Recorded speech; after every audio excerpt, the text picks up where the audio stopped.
Just gonna start this, but I'm gonna. I love this light. Where did you get this light? This one or these little guys? These ones. I'm on Amazon. I love this. I need to get some yeah. of those. I want some for my room. Yeah, I love having them. Like that's something that I've always just kind of had in my house. Just like makes me feel cozy. Wait, say something in the mic. Testing. Put the headphones on and see if you can hear your sounds right. It doesn't matter, you can just play them. I'm gonna play it back. Test. Yeah, I can hear it. I think Cool. Yeah. Cool. Sweet. So high. Oh, well, you can like bend it down. I know, but I think I need it high. Oh, okay. I'm also like sitting lower than you. Yeah. Okay. So good. Try this. Eve, are you gonna be calm? Hey. I guess we'll see.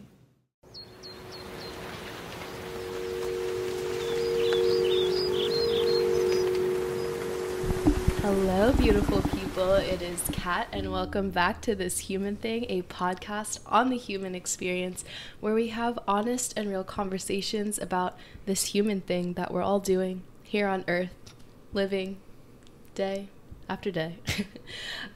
So here we're learning to connect deeper to ourselves and to others so we can live more vibrantly, more authentically, whatever that looks like and shows up for you in your life. So this show exists to serve and offer different perspectives of the reality in which we're all living, and how can we live more fully, and how can we learn and grow from other people's stories so that we can learn to live our own more honestly, more beautifully. So today is episode lucky number 11 of This Human Thing, and I'm with my sweet, sweet Kärin. So we met at the yoga studio that we're working at, and I actually thought that she was a student in the class. So I was like, hey, you can just put your stuff down over here. And she's like, oh, I'm actually teaching. And I was like, oh.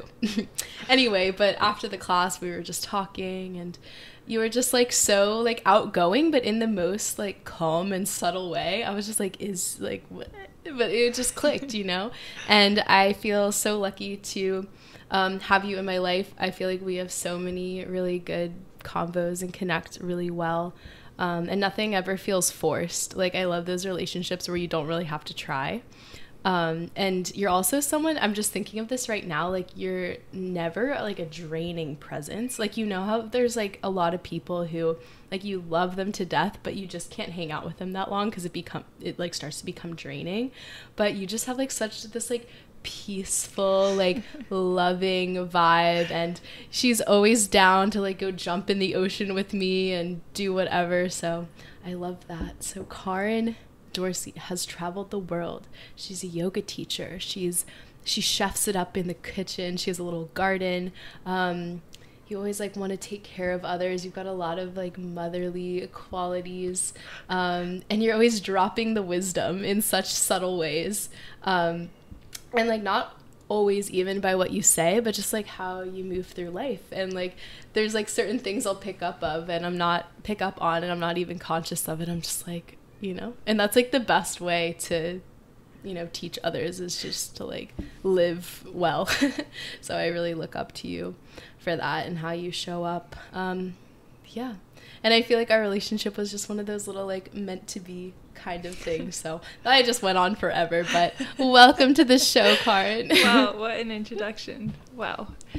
And by the way, when we met, I was so excited. I don't know how I was keeping it together, but I was like, wow, this girl's really cool. I really need more friends. Like, play it cool. But hey, come hang out with me this weekend. And I was like down. Like when I started working at Riffs, like that's when I started to like re-enter into society after my like quarantine situation from under the rock. Crawling out. So like, cause I didn't even think of it, but I was hanging out with no one. Like when I was in San Diego, once I came back from the East Coast, like I didn't feel alone because I was just feeling so connected to life. But I was like, dang, like I literally have hung out with no one. Yeah, it was very isolating, especially for just moving here. That must have been crazy.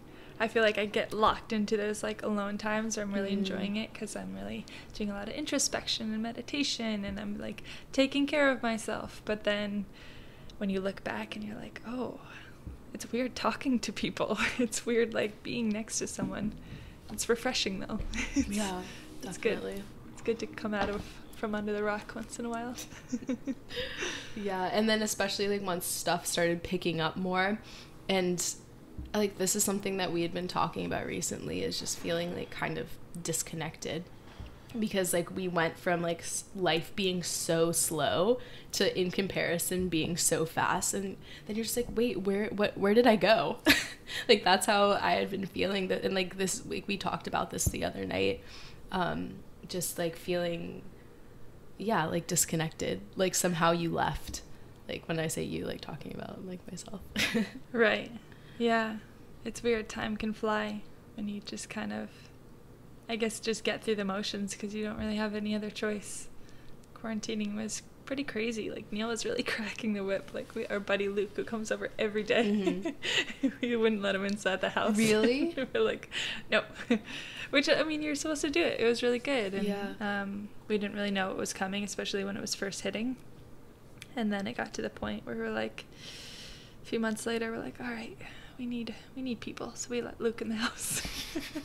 Would like he a dog, would he literally come over and knock on the door and you wouldn't let him in? Yeah, and he was just like, what? And Neil's like, no. Oh my god. Yeah. Dang. What was that like for your relationship, quarantine? Oh my gosh. Incredible. I feel like Neil and I have a really good connection. I think that, you know, there's a lot of relationships out there that like too much time around each other can be too much. And of course, like you need space. It's important to get space, and I get space occasionally. But from the get-go, Neil and I met, you know, traveling abroad, and then when we got together, we just kept traveling, and we've been literally attached at the hip ever since. I mean, he's taken a few trips here and there. We get, you know, a few weeks apart. My cat's running around if you're wondering what those banging noises are. So yeah, I'm just used to spending all my time with him, and we got a lot of time to hang out with each other and do fun things. We love reading together, which is weird, not really an activity together, but you know, so doing cute, yoga though. and walking, and you know, once we could surf. Well, I wasn't really surfing. I was hurt on the couch most of quarantine, but yeah, it was great. It was good. I was really lucky. Yeah. And I think it might have taken a toll on my sister, who was our roommate as well, because Neil and I had each other, and my sister just like, she's single right now and just had a lot of alone time. So I think it was a lot more challenging for her, but we all got through it. Yeah. I know for me, if I had been in Megan, your sister's shoes, I would have been like so jealous and like salty that whole time. Oh, but you can't. So good. Yeah. Yeah, no, but like I would have been. Yeah. And not like, because there's nothing to really like hate, but just the fact like, oh my god, right. I am alone and they're together. Yeah. And I've told you this before, but your and Neil's relationship is just like, it gives me so much hope for love, like true love. As like cheesy as that sounds, like, and the way that you described the way you met, it was love at first sight, and that's just so crazy to me.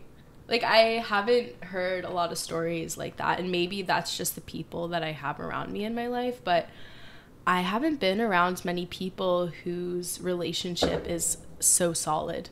Like, I literally can't think of anyone else besides you who I'm like, yep, that's like a great relationship. Yeah, I've met well, thank you, by the way. That's really sweet to say. I've met quite a few couples now that really stand out. They're just super solid, and I think that it's kind of a matter of luck, of just like meeting the right person and keeping your heart open and seeing good qualities in people, and just communication is just so oh my goodness. Sorry, my cat's being crazy. I was like, can you please be calm for just this hour? He's just a little baby discovering life. I know, he is a little baby discovering life, but sometimes I'm just like, ugh. But no, he's good most of the time. Anyway. Communication is the key. Mm-hmm. I think just laying your heart out. I might need to lock him in my room. He's trying to get into mischief. We'll give him a few minutes. This is the warning, Kiba. You've been warned. Anyway, yeah, communication. Yeah. Is that something that you feel like you had just learned through your past relationships, or something that really grew with him? Definitely grew with him. I feel like I was very shut off, and, you know, I wasn't always truthful with myself even. I have a tendency to do a lot of introspection and get kind of stuck in my own head, and get a little uncomfortable sometimes with confrontation, which I think is really common, but it would kind of give me anxiety. And Neil's always been very straightforward, and, you know, telling me how he feels and asking me like very straightforward questions, but he's always been this really nice receiving energy that's, you know, open and non-judgmental, creating a safe space for me to put my voice out there. And yeah, I definitely learned a lot more. You know, I used to kind of play games in previous relationships where something was bothering me, and I'd kind of let it get bottled up, and, you know, I find it happening every once in a while, but then I'm just like, blah, blah, blah, blah, blah. This is what's going on. And we just talk through it, and he's like, oh, well, thanks for telling me, let's move on. It's such a simple concept, but we get so in our heads about it. Yeah, we really do. And gosh, just if you can have just a relationship with someone who, I mean, communication obviously goes both ways. Like, you have to be straightforward, but you have to be a good listener as well, and willing to, you know, take advice and change and life stuff, you know, stuff that you learned growing up, but you then really applying it. Yeah, applying it. Yeah.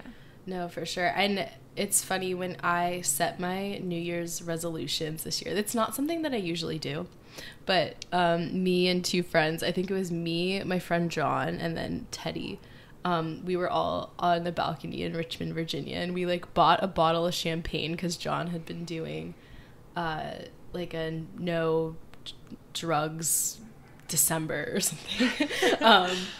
And so we bought a bottle of champagne, and then we were like holding it up so cheesy, and we're like, 2020, the year of clear vision, like here's to like blah blah blah. And so we set our intentions, and one of them was just honesty. And as simple as that sounds, like really the ability to be honest with yourself and honest with others is like the best thing that you could ever do. And so we also set resolutions to meditate an hour every day. I think only John and I actually made these commitments to these 3 things. Teddy was just there, but just holding the ship. Yeah.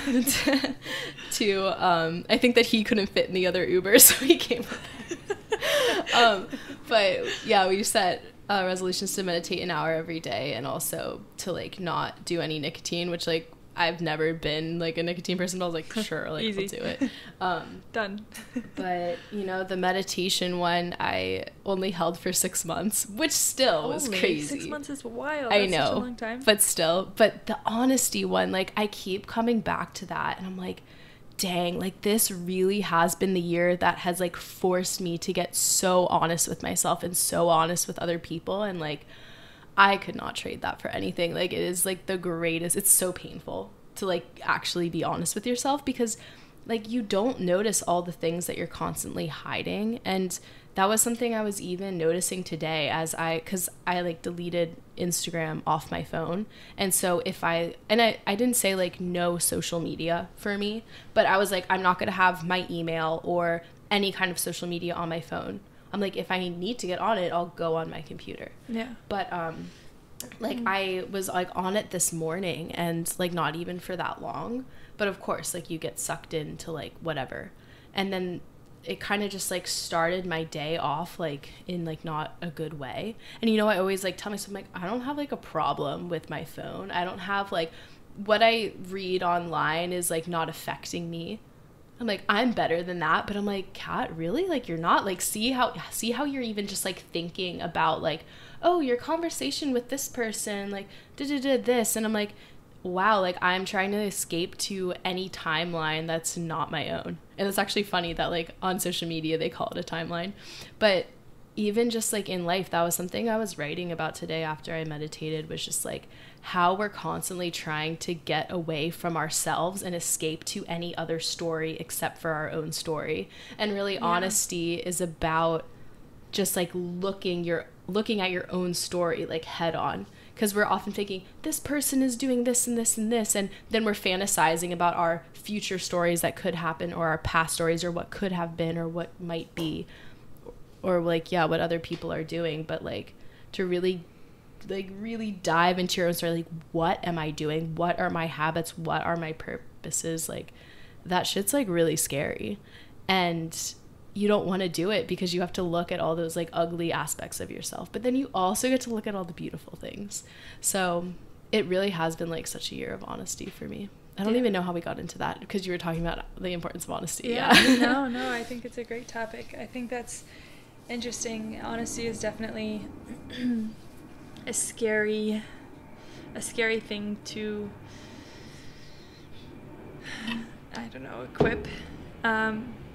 Like you were saying, finding these terrible things about yourself. Like where do you draw the line with, are you judging yourself because you're being too hard on yourself, or are you actually seeing things that need to change? Like I feel like, you're comparing and our world today, Instagram and all these social medias are kind of training our brains to just want something else to keep clicking. Like when I have my Instagram running, which I usually don't, my thumb just takes me there, and I'm there, and then I'm just like 10 minutes deep in scrolling. I'm like, what is going on? Why do I want this dog?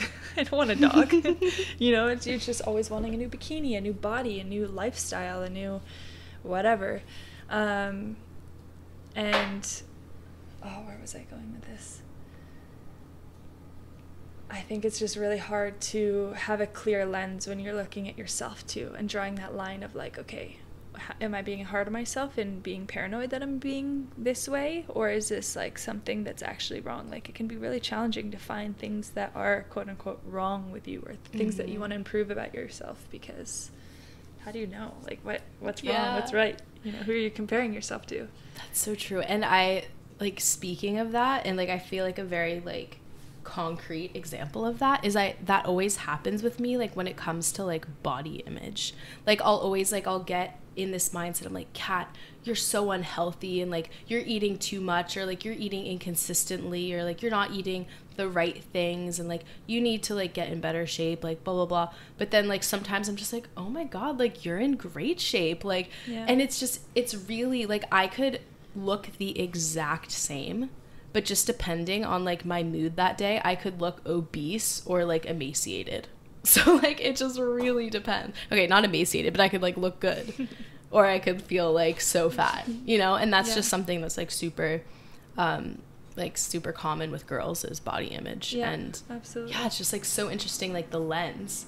And so you got to find that median, like that happy medium of like, like I want to feed my body well because I want to feed my body well, and everything will kind of balance out, and just like learning to like trust that. But then also like you're fine right where you are. You got to start with where you are here, even if that's like banging, or even if that's like, I could use some work, Right.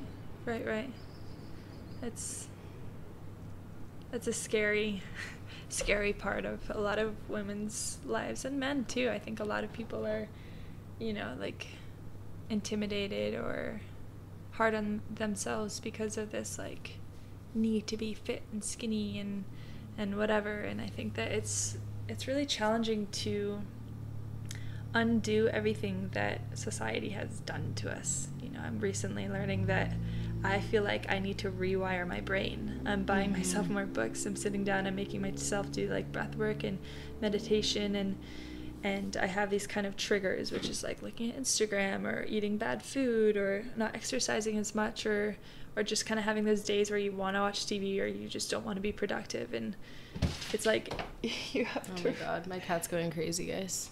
You have to rewire your brain and think of things that kind of just get you out of your head and get you out of those negative thought patterns where you're judging yourself and thinking about your body. If I find myself doing that, I go like drink a glass of water and sit down and meditate or read a chapter in my book, or just like maybe it's kind of shoving that down, but in a way I feel like it's kind of pushing it out of the way instead and making space for new, more positive and productive things that take me kind of away from my, I don't know, human nature that has me like dialed down and obsessing over these little things that are like wrong, and just filling that space, pushing those thoughts and ideas aside and making space for more kind of neutral or like positive activities or I don't know, passages to read or something. I think that's a really productive way to overcome that, but gosh, it's really hard to do. It's so hard. And like I was also talking to you about this, is like getting back into like my meditation practice and like getting back into those things that like make me feel more centered.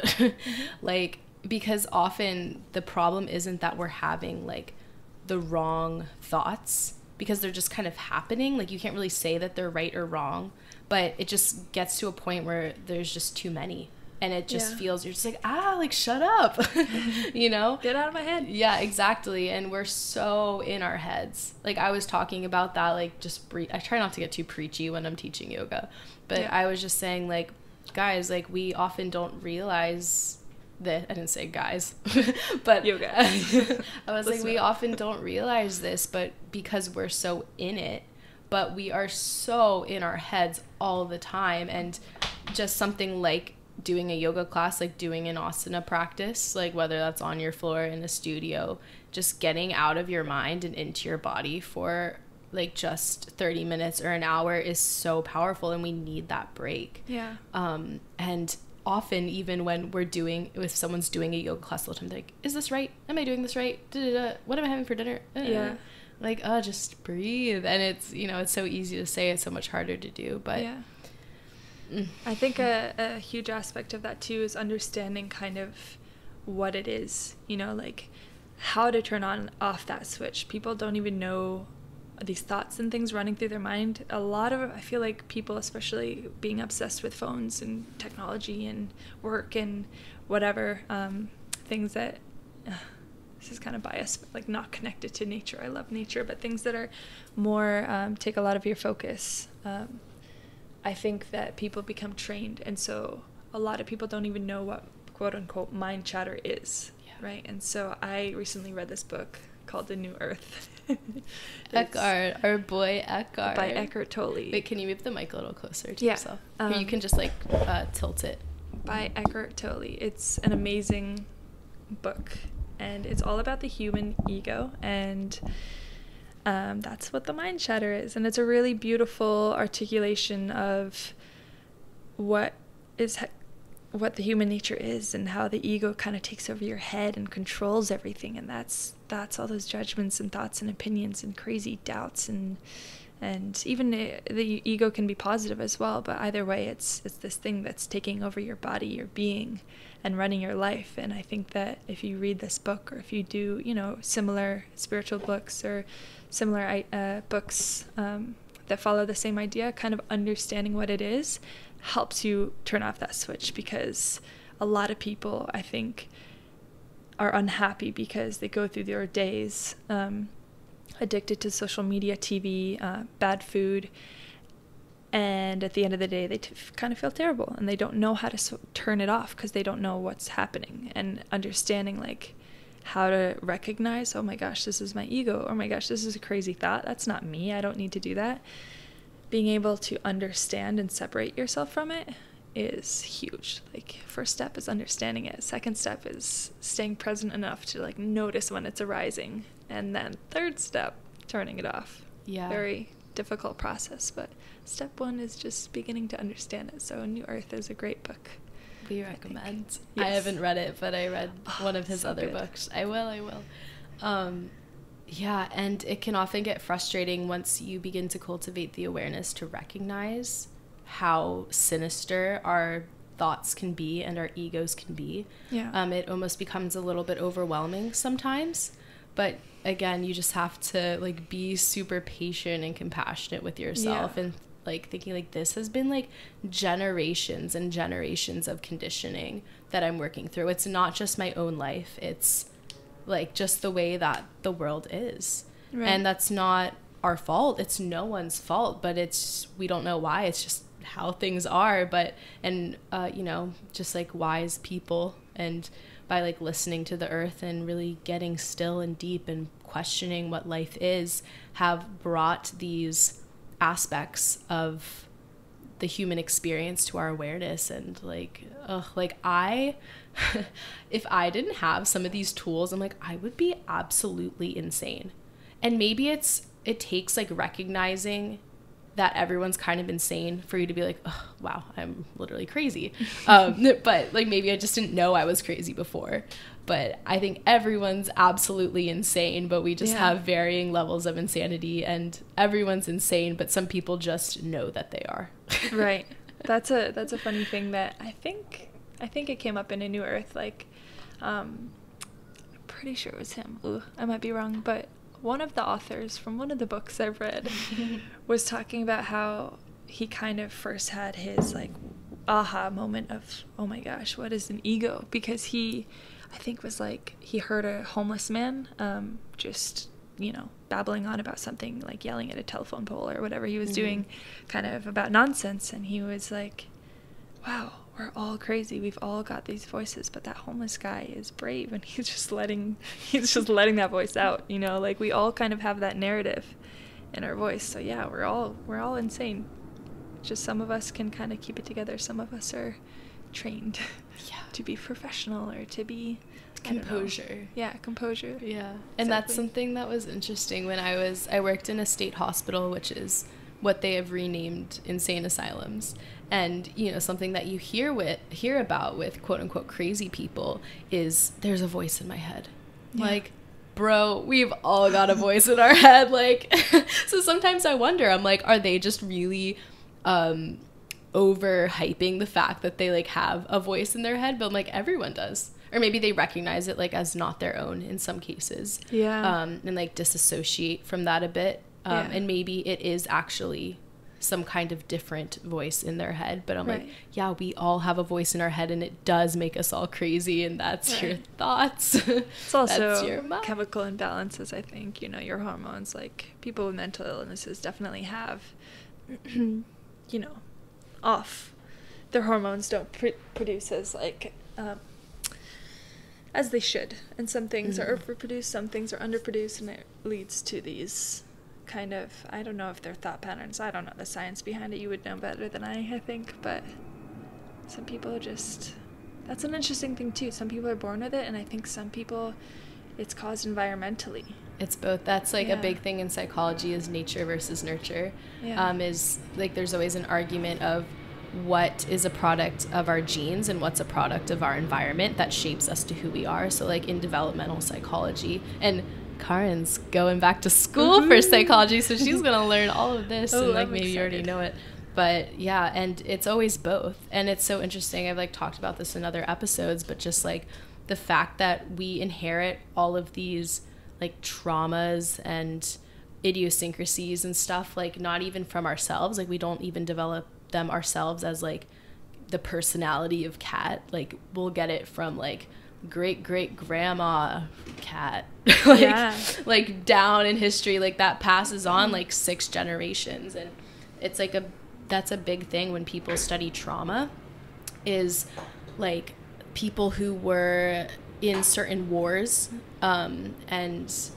like perhaps in a concentration camp or like a prisoner of war and things like that, like whatever that trauma is will like pass down to like their kids and their kids' kids, and manifest as like something that seems completely almost like out of character, or just like don't understand why. And it's like literally because of like generational trauma, which is so interesting, but it also just proves like how interconnected we all are.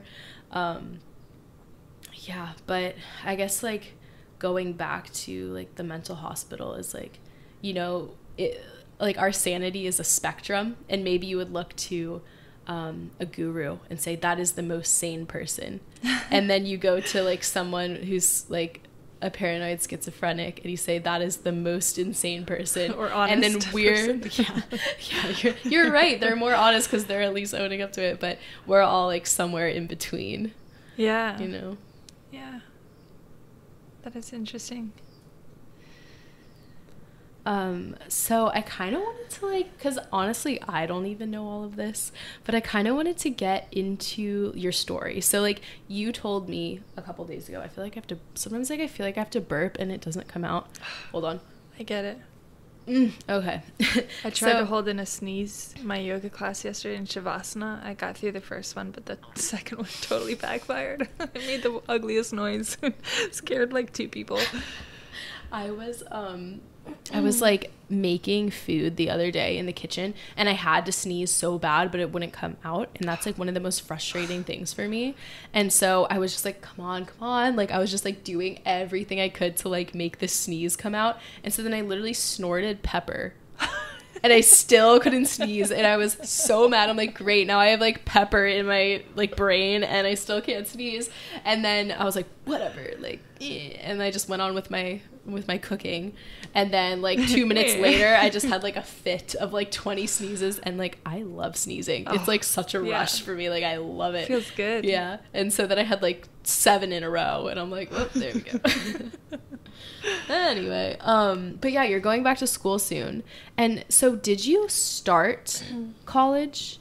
Did you like, okay. Yeah. So you began, and so and then you just decided like no, and then you went and traveled. Like how did that whole story happen? I don't even think I know. Yeah, I grew up in upstate New York, and I had spent a year in high school in Salt Lake, so I moved out there because my sister was out there, the one I'm living with now, and there's a great snowboarding, and I grew up snowboarding, so I was like, oh, this is my move, this is what I do, and I convinced one of my buddies to move out with me, and just went to a community college and, you know, got an apartment. Didn't really have the whole college experience. I just didn't really want to get in debt. So I was just, and I didn't know what I wanted to do. So I was just getting my gen eds out of the way because I knew I would have to anyway. And then this is like so before my, I don't know, spiritual path, or before I tapped into this like holistic world that I'm in now. And I don't know, I was kind of in an unhealthy relationship and I wasn't happy, and I couldn't really recognize what I wasn't happy because I didn't know that voice inside my head. I didn't know what it was, and I wasn't very good at kind of following that urge, that silent pull inside me that pulls me into every experience I have now. But I just kind of, I don't know, I heard about this massage school in Costa Rica and I was like, sick, see ya. I had never had a massage before. Yeah, I was also interested, like, what pulled you to, like, first of all, go to massage school, but also in Costa Rica? Like, what, you just kind of saw it and you're like, okay. Yeah, I mean, I didn't know what I wanted to do, and then I didn't really know anything about massage, but my friend told me about it. His, like, cousin, sister's brother's mom, whatever, went, and it was the same price as most massage schools in the States. It was only a 4-month program versus like 7 to, 11 months in the States. Oh, wow. And it was an American school, and it was in Costa Rica, and I had never really traveled. I mean, you know, I had been around the States and Canada and Mexico when I was like 4, I don't know. But I just went for it. I don't know what it was. I think I've always been a very independent person, and I just kind of like stepping outside my comfort zone. I remember like taking classes in high school that just, like, I took creative writing and I hated poetry, but I was like, I need to overcome this. So I guess I kind of saw it as something that was terrifying but cool and exciting, and I was like, I can do this, all right. So I just went, and it was amazing. And started surfing, and then that's when I realized how much I didn't love snowboarding anymore because I hated the cold, and I was in Costa Rica and learning how to surf, and came back to the States, got a job at a spa for a few months to get some experience, and then as soon as I could, went back to Costa Rica and lived there for a few years, just at a natural spa, and I was like doing massage and I was learning how to surf, and I had moved there. I broke up with my boyfriend the day before I went there. I didn't know Spanish, and so I was trained in Spanish, so I basically trained in sign language. What do you mean you trained in sign language? I mean, I didn't know Spanish, and my coworkers didn't know English. Oh, so you would just like like sign Yeah, kind of to each other. basically, like my boss gave me kind of a rundown, but then the little details in between, like how to do the laundry and like what to do with the clients, like we'd have to have separate conversations, and I would have to translate. Like if it was an English speaking person, I would have to translate to my person. If we were doing a couples massage, like point to their shoulders, like, oh, their shoulders are tight. I don't know how to say that. So it was a big shock for me. I was pretty young. I think I was 20. And it was just so outside of my comfort zone. I didn't know anyone. I didn't know the language. I didn't know how to surf. I'd never been out of the country. And I just sent it. And it was crazy. But I grew a lot. It was definitely tough. And it was scary. And I was taken advantage of. And I was hard on myself. And I had all these crazy, wild experiences. But, I mean, when you're young and you put yourself in a crazy kind of situation like that, shit happens. Yeah, good shit. Yeah, great shit. Some bad shit too, but that's life. Yeah. That's so funny. I didn't even know you were there for that long. Yeah, 2 years. My Spanish is still terrible. Really? Yeah. Verdad? Okay, I like want to like lock my cat away. He's being a terror. So it's funny, we were talking about this the other day, how I was just like, you know, like I like want to stay here in San Diego because like I just feel like I keep having this like pull to like run away to like a new place, and part of that is like, oh, like I'm just like a free spirit, I'm just like adventurous, I just like new things, like I'm independent, blah blah blah blah blah, and it's like fun for me. But then there's this other part of myself that's like, am I just like running away? And just knowing that like I'm gonna be happy anywhere, it's just a matter of mindset. And like, am I really being called to go somewhere new, or do I need to like make some roots here? So, and that was reminding me when we were talking earlier about social media, and like there was this term that I maybe had heard of before, but I wasn't super familiar with, and it's escapism. And I'm not really even sure what the definition of it is, but it's kind of like what I was talking about earlier, is like always trying to like get away from ourselves or get away from our situation. And like maybe part of me is like, because I was telling you, dude, my cat's being crazy right now. It's okay. It's okay. Using my leg as a scratching post. I know. It's fine.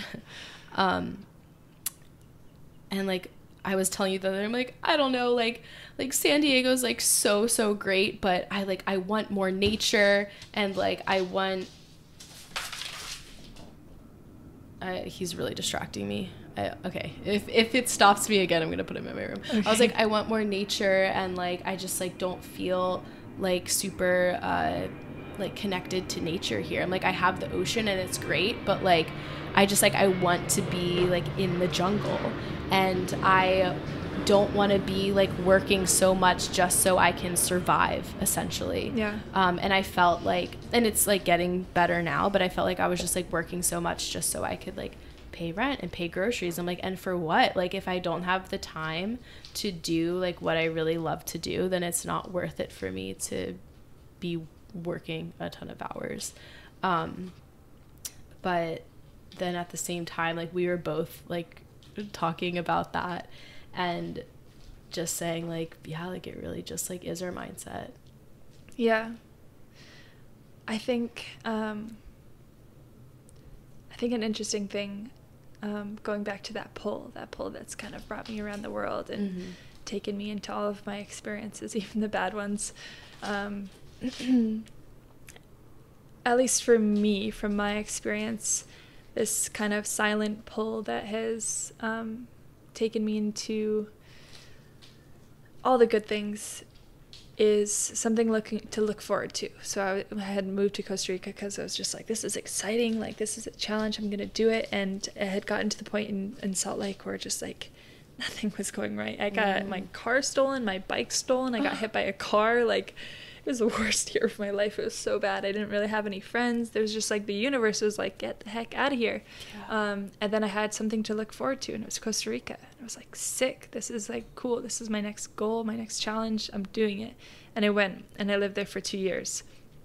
And it was amazing, and I did not want to leave. But I also kind of took a look around at all my friends who were kind of settling and getting comfortable.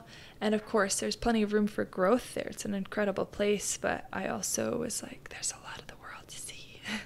So I kind of got this new seed planted in my head, this new idea of like, I'm going to redo my yoga training in Bali. And oh, wow, Bali's cool. And so I went to Bali because that was my next thing. And I was like, I don't want to get stuck here. I don't want to get stagnant. And it wasn't, I kind of left before I got kicked out. Like, I feel like Utah kicked me out. But I had something to look forward to. And there's been experiences or periods of time in my life where I've been either in a really bad job or maybe a bad place. And like the universe, if you're listening, lets you know, things kind of don't go your way. And you just feel deep down like really, really unhappy. And that's when you just get the heck out of there, And but then again, it's where do you draw the line? Like, I've had a really kind of challenging move to San Diego. I've been hurt like 90% of the time I've been here. Haven't really had like a good job yet, but then I kept sticking through it. I feel like there's definitely points in life where you need to stick through it. And there's points where the universe is like, hey, move on. Yeah. And that's so tough for me because like I don't know if the pull is pulling me somewhere else or if that's just my mind trying to get somewhere else. Right. And really, I think it's just a matter of just like continuing to listen and continuing to stay open. And like, I will know what the right decision is when it comes to it. I think you're going to have something that you're really looking forward to. Yeah. Like your friend who like wants to live in Boulder in a cute little house. And do Yeah. yoga with her little like pottery wheel. That's and, she's got this vision and you kind of manifest these things. And of course, there's people who just don't have a plan and they go out and they do things, but also listening to that guiding thing that takes you through life. Like you're gonna have something that's gonna catch your eye. It's gonna be the new sparkly thing that you want to grab, and either San Diego's gonna kick you out or you're gonna peacefully leave with something positive to look forward to. And I guess I'll just have to keep listening what that is. And part of me is like, am I gonna be like this nomad forever? Like, do I just like want to see the world and do that independently, or do I want roots somewhere? Because there's always something so attractive for me about just traveling around the world and not being attached to anything. But then there's something that just like feels really like at home and really like safe and like not in a bad way, like not like I'm limiting myself, but just like good, like family, to like be around people that you've known for a longer time. And that was like something like a lot of my friends from college, like my friend group senior year, they're like all in Colorado now.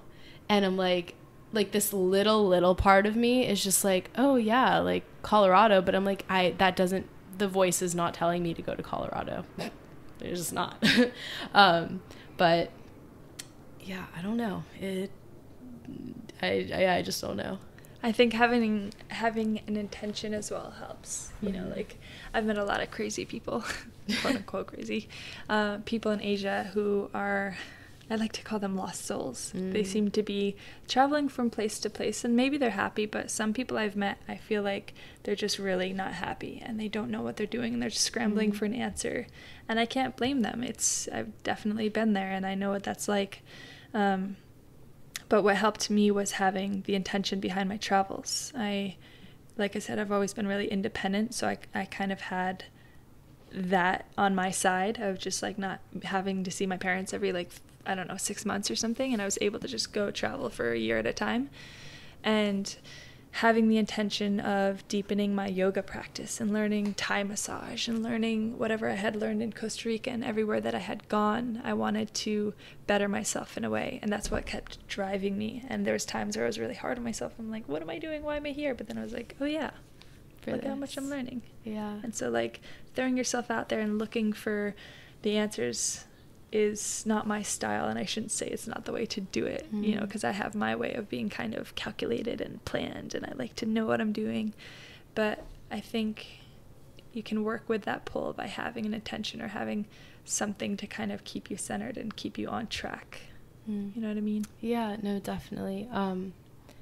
And something that actually kind of like popped up for me when I was meditating today is like a lot of people when they want to go out and like travel the world, it's like not necessarily to find something, it's to find themselves, and you get all these beautiful, incredible experiences along the way because you're like literally seeing the world. Like nothing is cooler to me, but yeah, it's like really, you're like not trying to find like a home anywhere else, you're like trying to find home within yourself. And like, I don't know, I feel like with me traveling, I don't want to be getting further away from myself if I'm going to do that, because like I said earlier, I sound like a broken record. Like I don't want to escape myself by traveling. I want to come deeper into myself. Yeah. And so I really think that that would be my intention with that. And again, like that's not a decision for me to make right now. It'll be something further down the line. I'm also curious, like, because for me, something that holds me back a lot is like the fear of financial instability. And so with traveling, like how did you manage that? Great question. Well, when I moved to Costa Rica, I had a job. Like I had interviewed. I almost didn't go to my interview because I just wanted to surf with my sister. But I was like, I don't see myself breaking up with my boyfriend and living here. But then I just went to the interview and I got the job, and I was like, oh, that changes things. I didn't see that coming. And so I got a job, and I talked to my boss, and I had kind of wrote myself a financial plan, as far as like, you know, what my estimate cost will be and what I'll be making and what I'll be saving. And it all worked out. It all checked in. I don't know. And yeah, so I did that in Costa Rica. I was making money there, and then I got to the point where I stopped working there and I started massaging, and I started meeting families that were traveling. At one point I had my massage table on the beach in Manuel Antonio, Costa Rica, and it had an umbrella over it, and I put little flowers around it, and I would just massage tourists. I'd be like, $1 a minute, and they'd just walk by and hop on my table right out of the ocean, and I'd massage them. My friend was a professional chef, and he hired me as a sous chef occasionally. I did a lot of nannying as well. You just, you stay open and you start networking and meeting people and new families, and so people would come. And then once I left Costa Rica, I definitely saved up to go to Asia and redo my yoga training.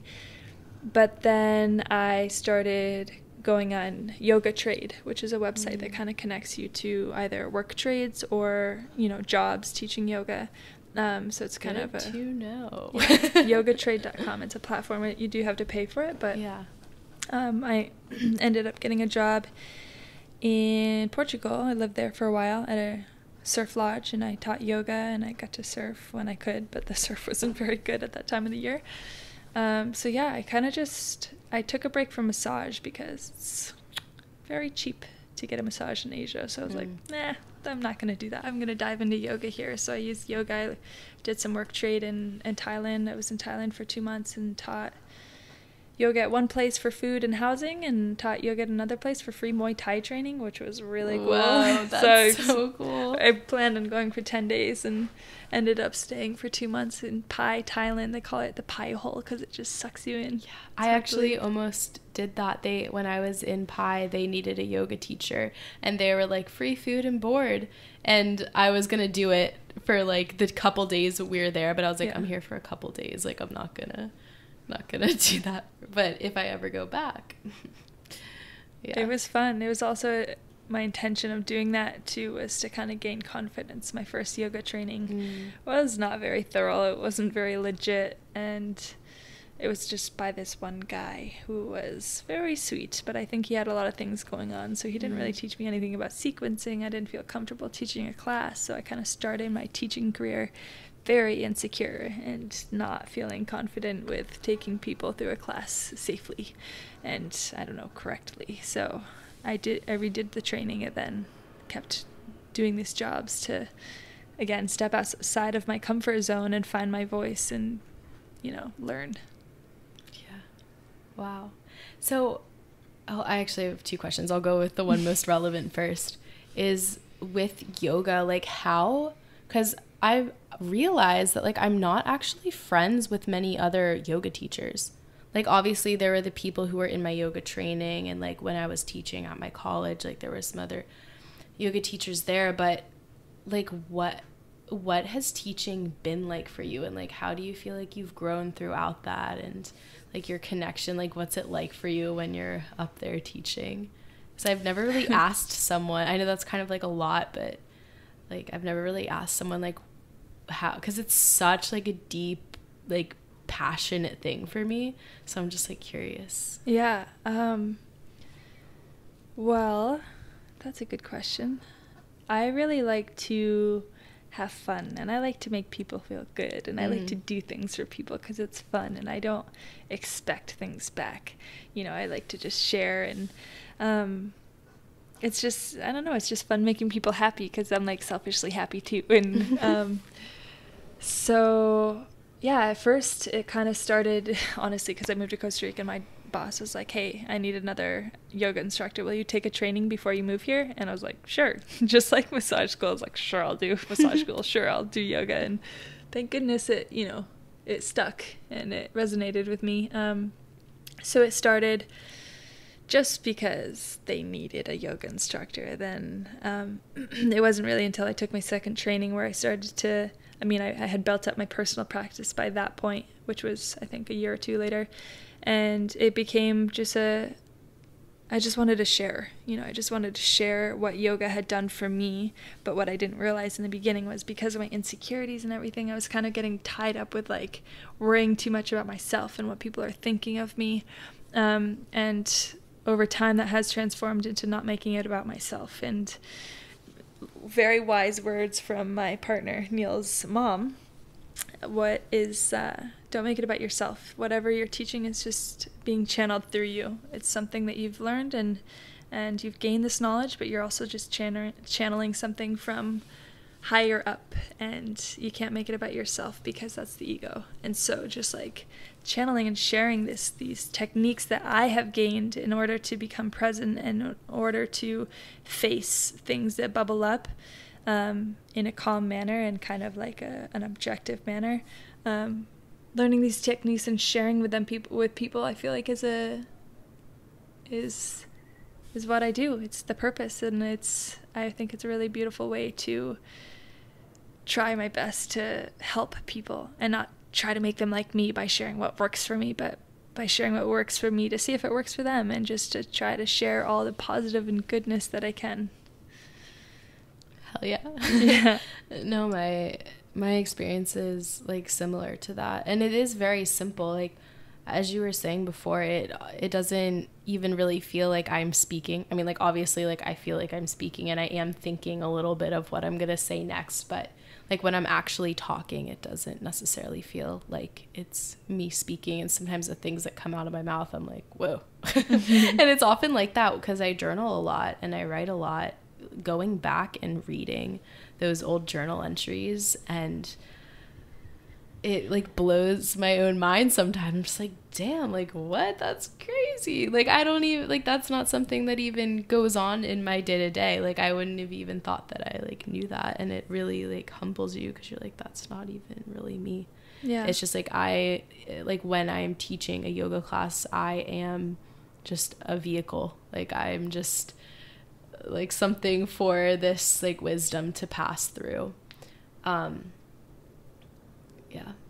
And that's something also that I'm just like, I'm so grateful that most people, or the way that yoga gained like momentum and popularity in the West is for its like exercise. Fitness. A lot. Yeah, exactly. Yeah. And I'm just so glad that there's so many yoga studios. Like I can get up there and like teach an awesome class, awesome for your body, but also like be able to like have this like little soapbox to like just sneak some little wisdom in there. Yeah, absolutely. I think that's why I like yoga so much, because I get really into my body, but in order to get into my body, I have to let everything else go. I have to let everything else leave my head. And so getting super detailed with my cueing is fun for me, because I was really inspired by this woman, Megan Curry, who does that. Her cues are incredible. And she just gets you so lost in the flow because she gets you so into your body. And I think that's a really beautiful way to enjoy the physicality of it without it being about fitness. It's just to get as connected to a certain pose that you can, and before you know it, you're transitioning and you're holding a pose, and in that pose you're feeling the pose, and you don't really realize it, but that's all that's happening. And that's also something that like I love about the asanas is like, you know, the reason that the yogis practice these yoga asanas was to prepare them for meditation, like to tire out the body, but to be able to find that stillness and that presence even when things are moving, right? And then be able to bring that into when things are still, because when we're practicing the yoga asanas, like we're becoming, or like the goal is to become like very curious and very sensitive and to all these little intricate moving parts, and like, oh, I can move my foot just a tiny bit and now I'm deeper into the pose. And just getting so sensitive to those things so that when you're sitting absolutely still in meditation, like you can like make your posture better, but then you're so sensitive to like these thoughts that are going on this side and this thing happening over here and blah, blah, blah, blah, blah. Maybe not necessarily to make it go completely blank, but just to be viewing your experience more honestly and more clearly. So that's like been huge for me, like big lessons there. Right. Yeah, you become a better listener. When you listen more, you can hear more and pick up on that little switch that you need to sometimes switch off, like when you're in a super heated pose and you get frustrated. Sometimes you get lost in the frustration, but then you come back to where your foot is and where your hand is and what your belly's doing and how your breath is, and then you're out of that emotion, or you're separated from that emotion, and you see how silly it is to be doing like a warrior 3 and you're so mad. What? You're standing on one foot. Why are you so mad? Life is chill right now. Oh no, you're so right. But that also, like, something I'm also really curious about, and this is something that is not really something for me to like connect with you with, I'm just like, I just want to know for myself, is surfing for you, because like you learned how to surf when you were in Costa Rica like years ago, and I'm learning how to surf now, and like I still have fun when I'm out there, but like I don't know what I'm doing, and like I'm just like, god damn it, I wish I could actually surf. So like, what was that whole learning process for you? And then also like like you seem to have like this like deep, like almost spiritual connection to surfing, and like, so I want to know about that, but I also want to know like your learning process. Oof, it's been really hard for me to learn. It's funny, all this talk about me being like in my body and listening to my emotions, and that all went out the window during my learning process. I mean, I was definitely like new to the idea of listening to emotions that bubble up, but learning how to surf was the hardest thing I've ever done. It took a solid 6 months on this like 7-foot, not foamy, but like it was like a gun. It was a big board. I couldn't duck dive in. It just took 6 months of me just eating shit over and over and over again and getting so mad, and just finally I sized down to a new board and I did that all over again. Just getting mad because, you know, you have snowboarding and you have skateboarding and you have all these kind of activities that you think you will prepare you. I thought it would translate, life, right? And it did not translate at all. Because you have a whole nother element that basically has a mind of its own. The snow stays there, and you have a lift that brings you up and down and up and down, and you know, and then you have surfing that just is like consistently humbling you, and then you have to work with it. So you have to work hard for it. It's not like you're riding a ski lift up. You're paddling your noodle arms out there to get out past the break, and it's terrifying and it's scary and it's embarrassing and it's hard, and it's got everything out there, and like everything comes up when you're surfing because you have to first get over your fear of the ocean, and then you have to get your balance, and then you have to learn how the ocean works, which is a forever, ever long process that's just lifelong. You have to pick the right wave. And then once you get up on the wave, you have to know left or right. Okay, now that I'm going left, do I go up or down? Do I turn? Do I pump? How do you pump? Like, there's so many crazy aspects to it. So you have to be super, super, super sensitive and listen to everything. And you have to be resilient, and you have to be motivated. You have to keep getting out there and being humbled and just respecting the ocean as much as you can, because there's days where I have a lot of fun and it's great and it's amazing, and then there's days where I'm terrified getting pinned down to rocks or pulled across reef, and I'm terrified and I'm mad, and I get out all bitter towards the ocean, when it's really like, you know, it's life. Life tosses you around. You can't get mad at it. It's just a series of events. You can't get mad at the wave. The wave just did its thing. You know, you're in the wave's face, literally. So yeah, I think it is just being very resilient and listening and being humble enough to take people's opinions, because you get out there and it really kind of fluffs up your ego when you're out there, because there's a lot of energy in the arms, and that kind of like raises the energy up in towards your head, and so that gets you kind of like, you know, I don't know. Surfing is definitely puts the ego in a big light, in a big spotlight, and there's people out there who know they're good and they like it, and they kind of rip around you, and then you want to kind of be cool too, so you start to try to rip, and then like people try to give you tips, and you've already put in, I don't know, 1,000 hours, and you're like, screw you, I know what I'm doing. But you have to keep listening. You have to take advice if you want to get better. You have to, I don't know, watch videos of yourself if you can and see what you're doing, and just be so patient.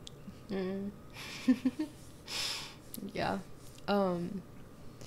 I love that analogy with the wave. You're like, you can't get mad at the wave. The wave's just doing its thing. Even if it literally slams you into rocks and you're paralyzed, like, that's just what a wave does. Yeah. That's just a wave. And in the same way, like, life is just being how life is.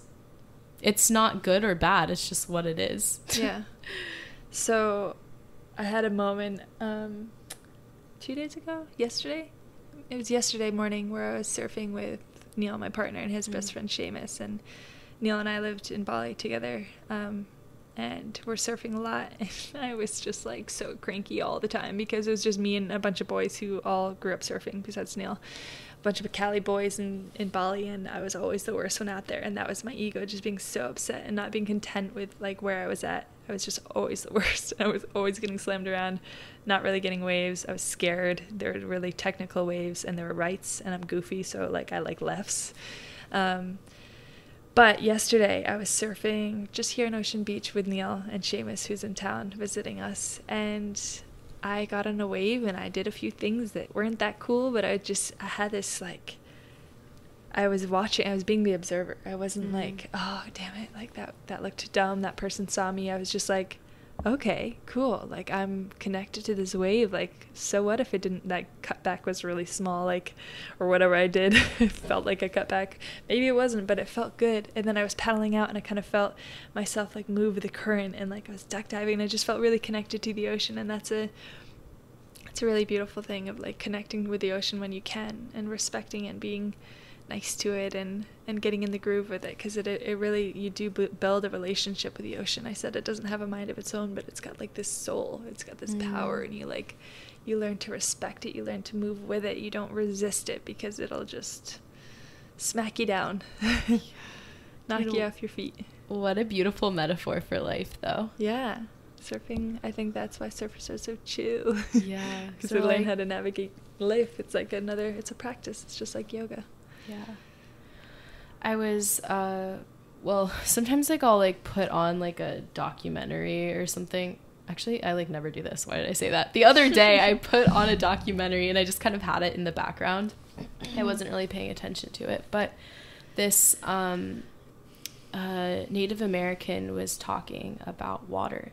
And there was some kind of political issue a few years ago. I would totally butcher it if I tried to explain, so I won't. But there was some kind of issue concerning water in South some... Dakota? Probably. The pipelines, yeah. Yeah. And the whole issue there was how Native Americans view water as so sacred. And by whatever, like, yeah, I suppose the pipelines, that was going to like ruin the water.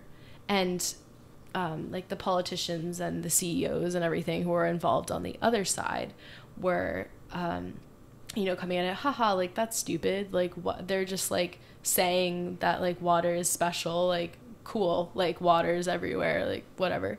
But you know, the way that they were explaining it was like, no, like water is like, they have this God.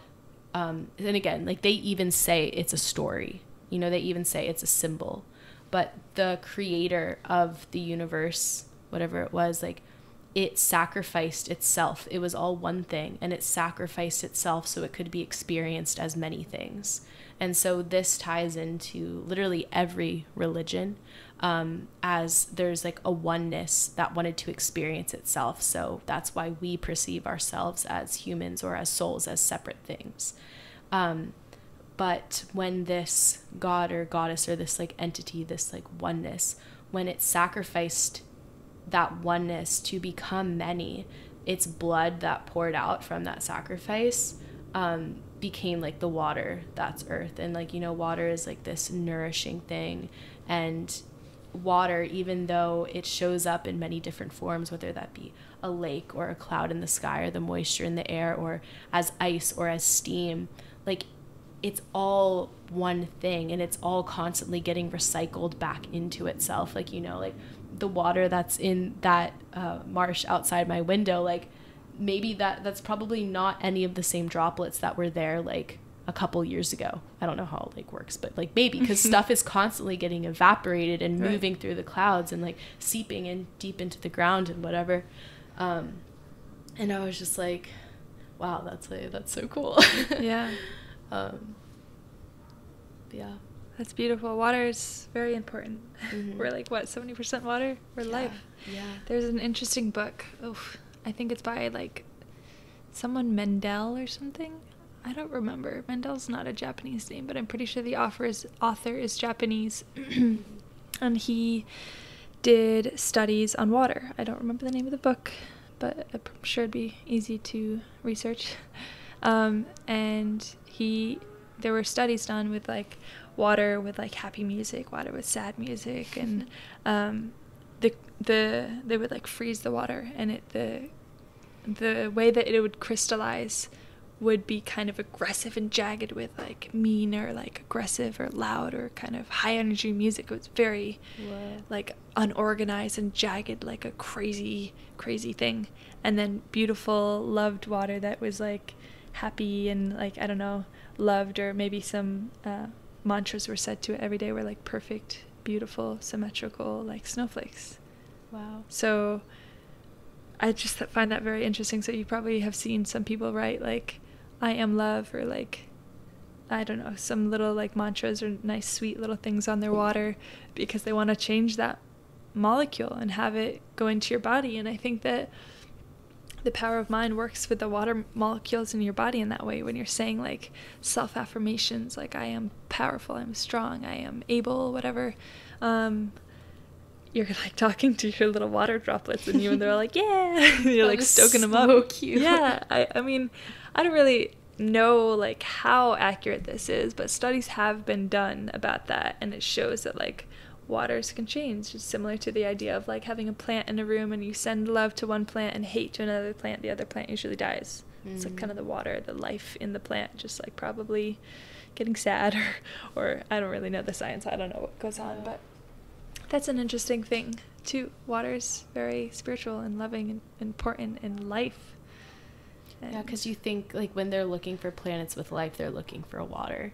And yeah. like obviously the sun shines everywhere. Some planets have like varying levels of oxygen, whatever, but like they're looking for water because water means that there's life. And that also got me thinking, like, I wonder what my ice cubes are looking like in my freezer. Better send them some love. I know. If I go into my freezer, I open it up and like I see that they're like all jagged. I'm like, yeah, like I have not been in the best mood lately. Well, yeah, I think they were looking at it under a microscope. Oh. But yeah. So, Yeah, I want to look into that again. That's an interesting idea, and it's a nice kind of way to, I don't know, motivate yourself to be nicer to yourself. Don't be mean to that little voice inside your head. Be nice to all the little water droplets that are holding you together, because they're gonna make you healthier. Yeah, it really helps me to like look at myself in that way. Another thing that has been helpful for me is like treating yourself as if you're like a little child, like yourself as a little kid who doesn't know anything and is just like trying to figure it out. And like in that same like vein, like still you are a little kid and you're still like, you haven't been on earth that long, you don't know anything, like like be patient with yourself, like know when to push yourself, because you do know some things. But yeah, that compassion is huge, and like that self-love is so huge. That's really helped me. That whole idea has helped me. Sadly, not enough towards myself. I need to parent my inner child more. But as far as judging other people less, even if it's in a good way of like, oh, that person's beautiful, I just try to see everyone, got me doing this, as a kid.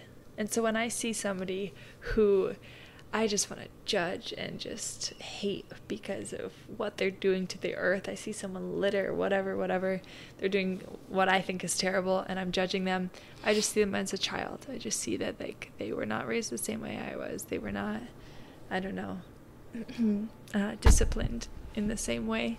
So you just gotta have compassion and forgiveness and just let them be their child and let them grow if they're gonna grow, because a lot of people on this earth need to grow.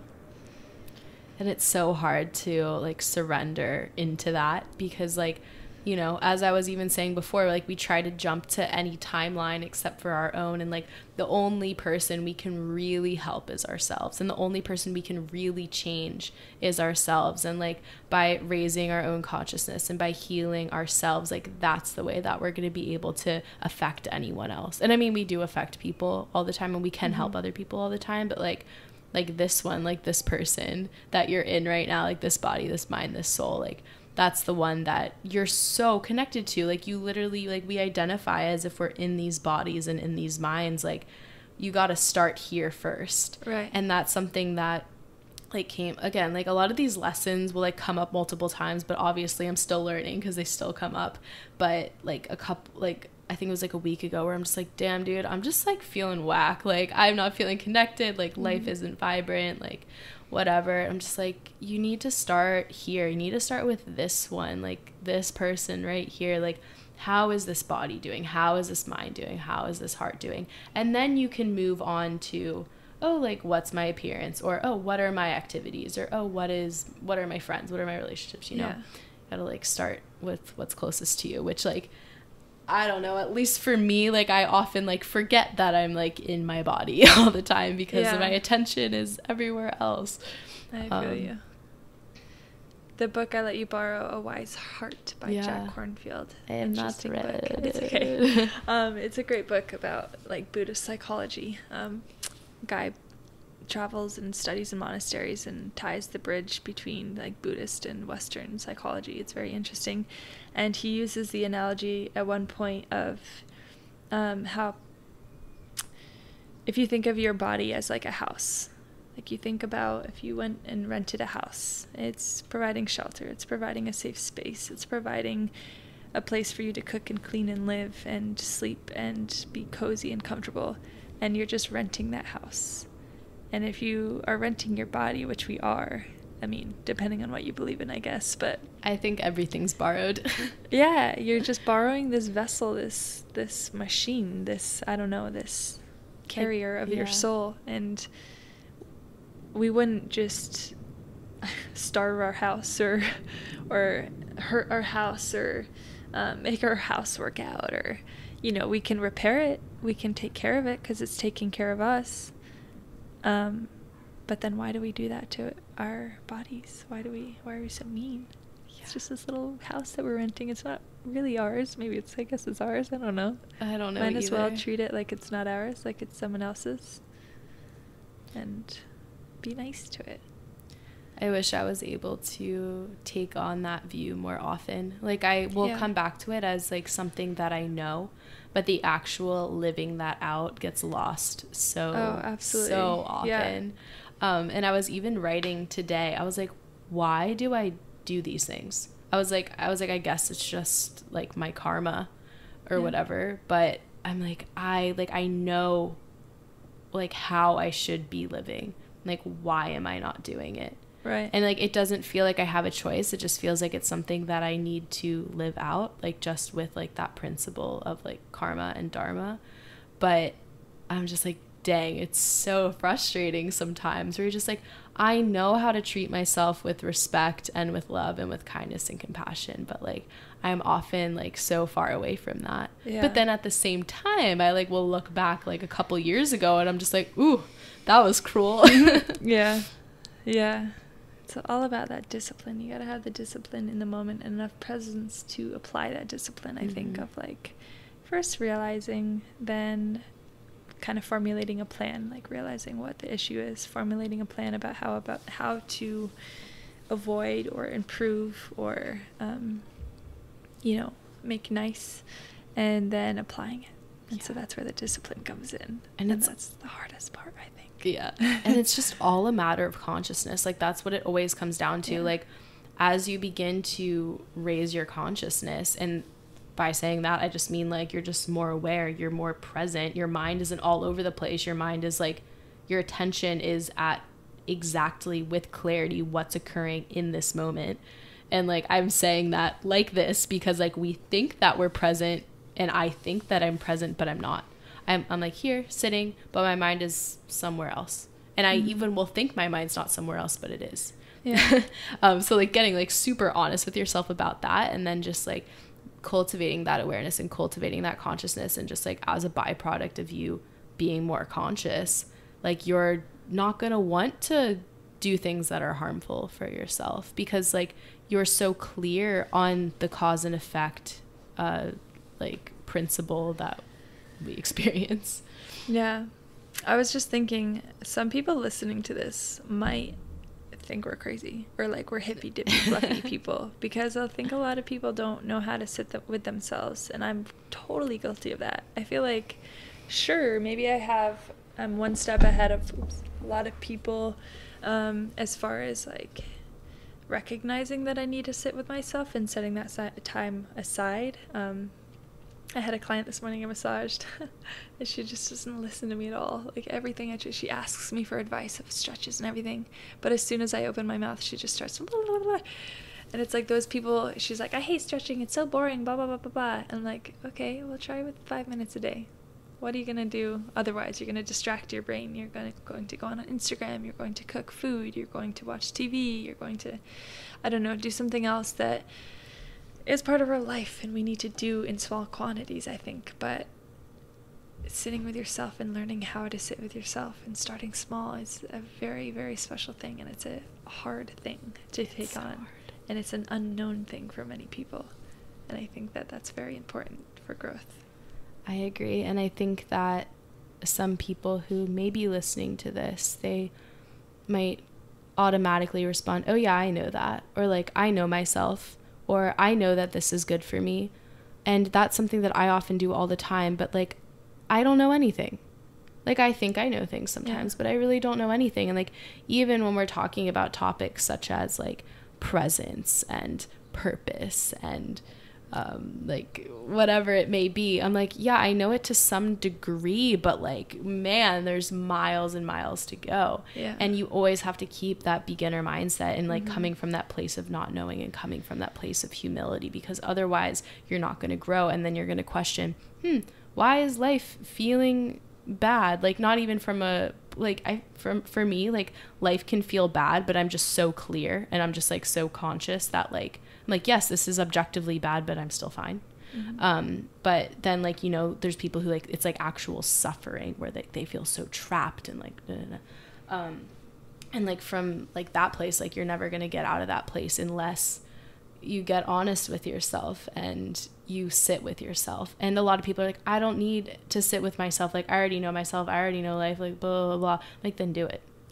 you know? And it's the same thing with Instagram. Yeah. I'm not addicted to social media. That's silly. I'm not addicted to my phone. That's silly. It sounds so cliche, but like, then don't do it. Like, delete your Instagram. Like, have your phone somewhere else when you go to bed. Yeah. Like, don't sleep with your phone. Most people, again, sounds so cliche, but first thing they see in the morning is their phone. Last thing they see at night is their phone. Yeah.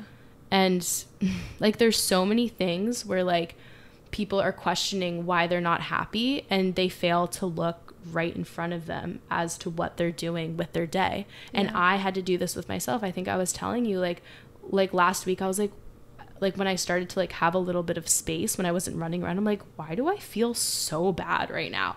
And so I was like, okay, let me look at my life. Again, it wasn't as simple as this. It like took a couple like Right. kicks in the rear for me to like actually be like, okay, let me look at my life. And I was like, well, in my free time, I am on my phone, or I'm watching TV, or I'm eating, or I'm like doing some, I don't know, whatever. And then I was like, okay, well, I'm just going to not do those things. And so you start to like declutter your life a little bit. Right. You like set boundaries for your phone, for your screen time, and you delete those apps, and you reintegrate those like meditation practices and your stretching and your nature time and your exercise and your clean eating, which all sound so boring, but like when you actually do them, like they're so transformational. And then you're like, wow, like why did I stop doing these things? Yeah. And I always have to question myself and come back to that, because like I'm in the groove, I'm exercising, I'm meditating, I'm on my shit, and then somehow I fall off because I'm like, doesn't really matter.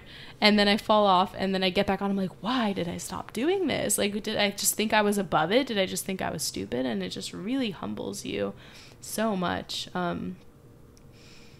Yeah. Yeah, definitely. I think that I'm an all or none kind of person. Me too. All I'm or pretty nothing kind of extreme-o. person. Yeah, so that's why I stay off Instagram. I think Instagram can be so great for people with businesses, and you know, their careers and income rely on it. It can be so helpful, obviously, but you can't forget to take a step back and sit with yourself every once in a while. It's tough, and so I have a hard time sometimes speaking to people, and they're like, oh, why don't you have an Instagram? And I all of a sudden just want to rattle off why and why they should too. And that's the thing that I'm working on right now, is that I have a tendency to, since I like to share and I like to make people feel good, and I like to share what works for me, that often kind of gets taken over by my like controlling nature, where I just want to fix people, and I start telling people what to do, or like give advice when it's not asked for, or you know, tell them what works for me, thinking it's the only way. And I think that's a very delicate thing to do, is like, you know, this works for me, and I can't just keep trying to fix people. And I can't, because that's like judgment, right? That's feeling like they need to be more like me, which isn't necessarily it. I'm not trying to make people like me. It's like I'm trying to share with people what works for me, but what works for me is not going to work for everyone else. Yeah. That's a thing that's very important, I think. And it's like with anything, it's like not necessarily what it is, but how you use it. And you know, you could compare social media to a drug.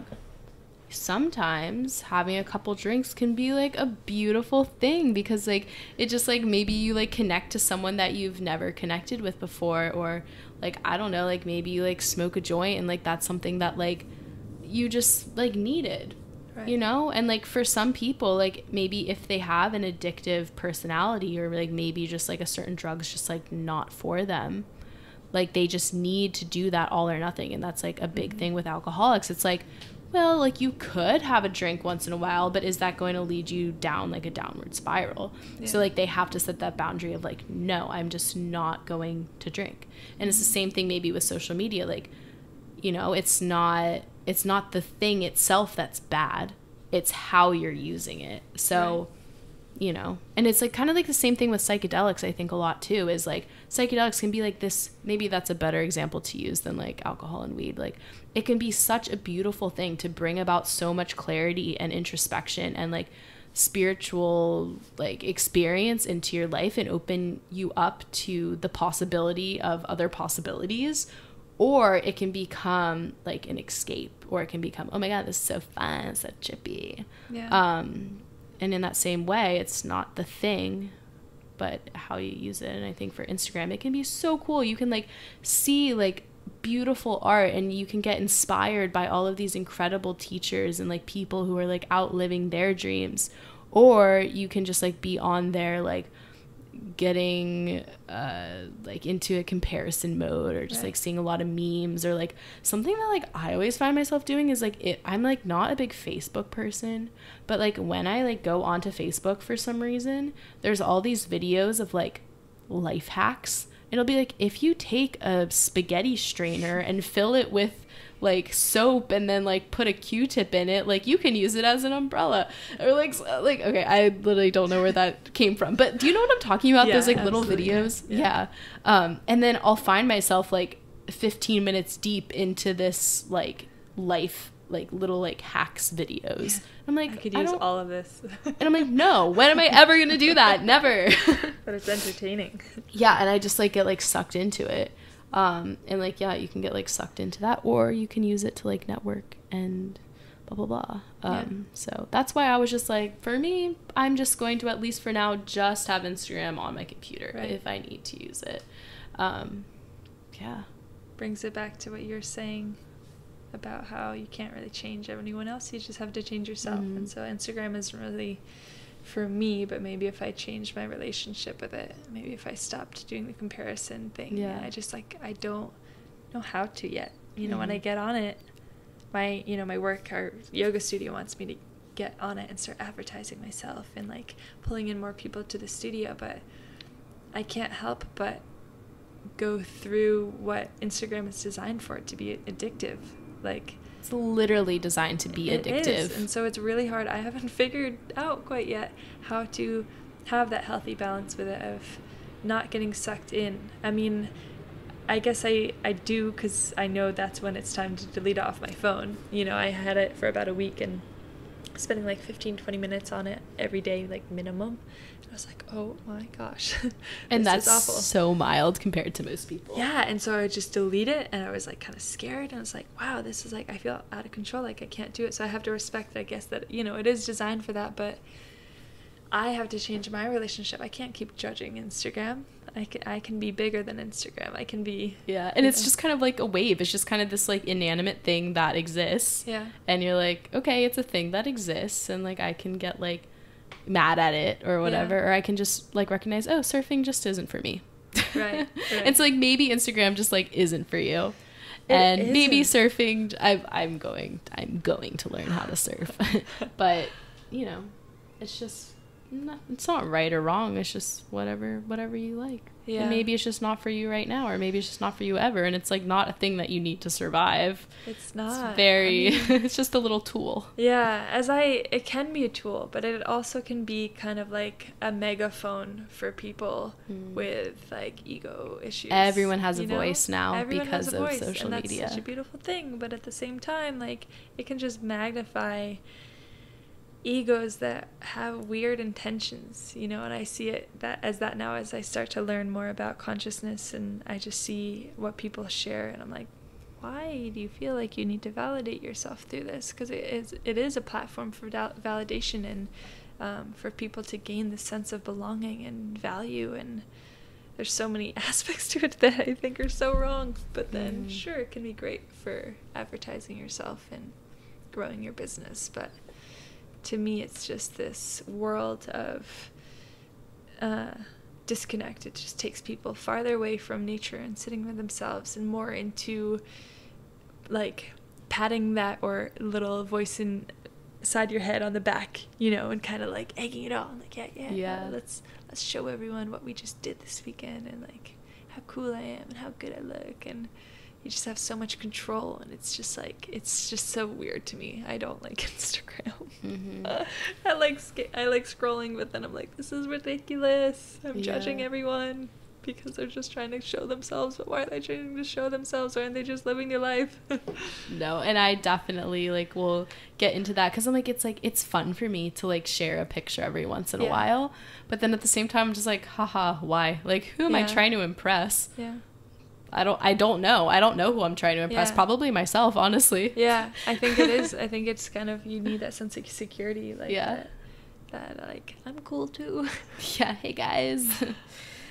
Hey. Yeah, but and like when we're like talking about egos, it's like this sense of I am separate from other people. And that's like the crazy paradox about life is like we experience ourselves as these separate things, but what we fail to recognize and what like brings about all the suffering in our lives is that we are so connected. We're all human. We're all in this life thing, and we often, none of us experience anything like outside of a human life. And yet we are finding ways to make ourselves more separate rather than find the ways that we're similar. And I think that even like, I don't want to like get into politics, but like that's something that's been super toxic in the political system, especially as of late, is like when we're talking about like the United States, like we're one nation under God. So like we're like this like one thing, like these people trying to like, you know, experience life free. That's like what the founding fathers intended. And yet the way that it is now is like it's always red against blue, and it's like black against white, and it's female against and it's just like, oh my God, this is just furthering separation. And the way that candidates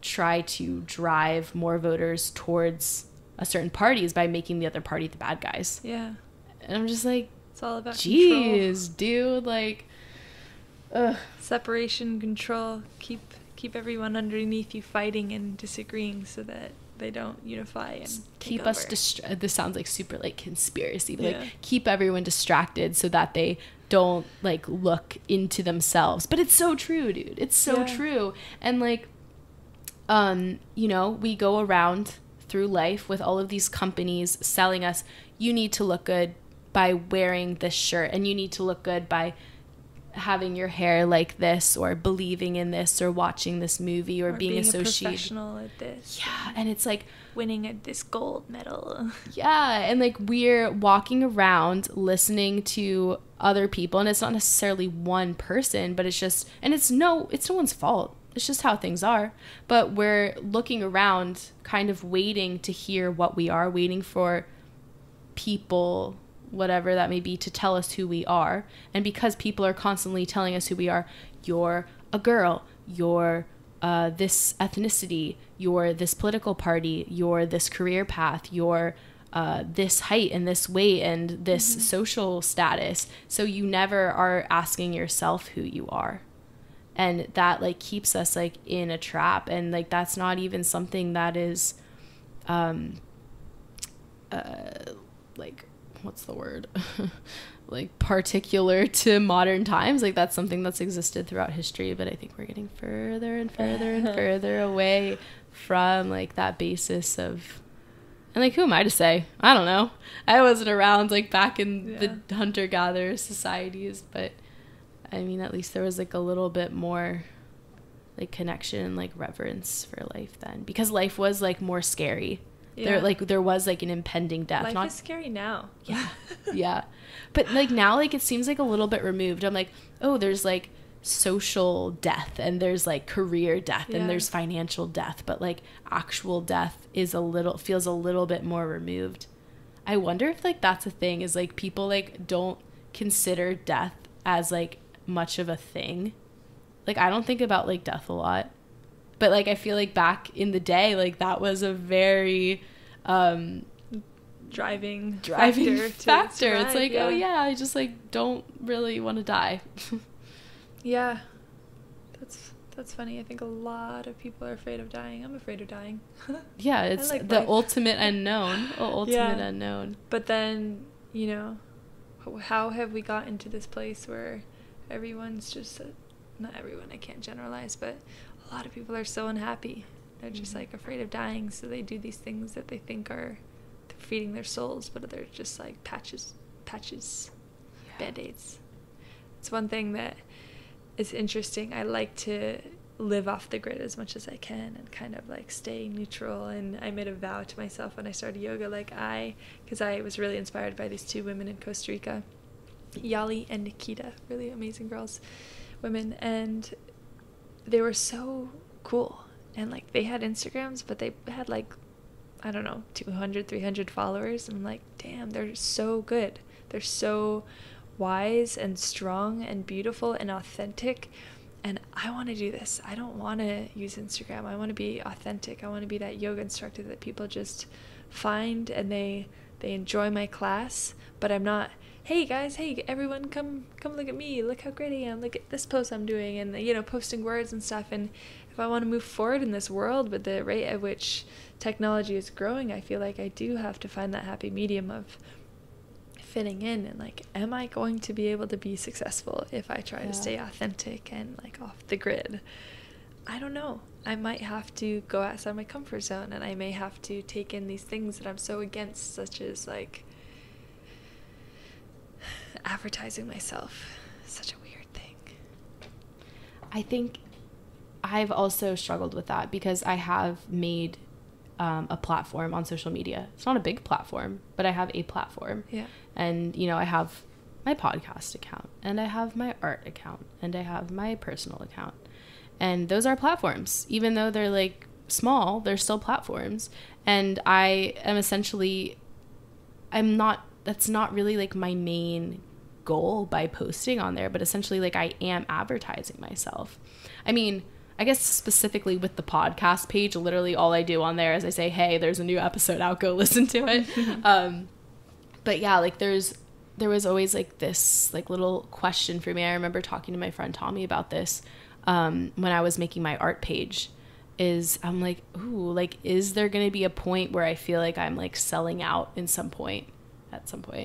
And I just like, I really want to maintain integrity throughout the whole process. And I think that just by staying connected to yourself, like, who cares? Like, you don't need, like, I often have to tell myself this. I'm like, you don't need to be successful. That's just like Western society saying, like, you need, whatever you're doing, you need to be the best at it.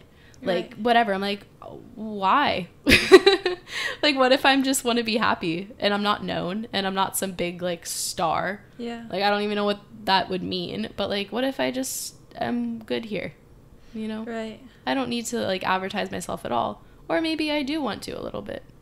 You know, not expecting anything out of it, but also not like selling my soul, not compromising my morals and ethics and purpose in order to like make money, I guess. Yeah. Or like try to prove something.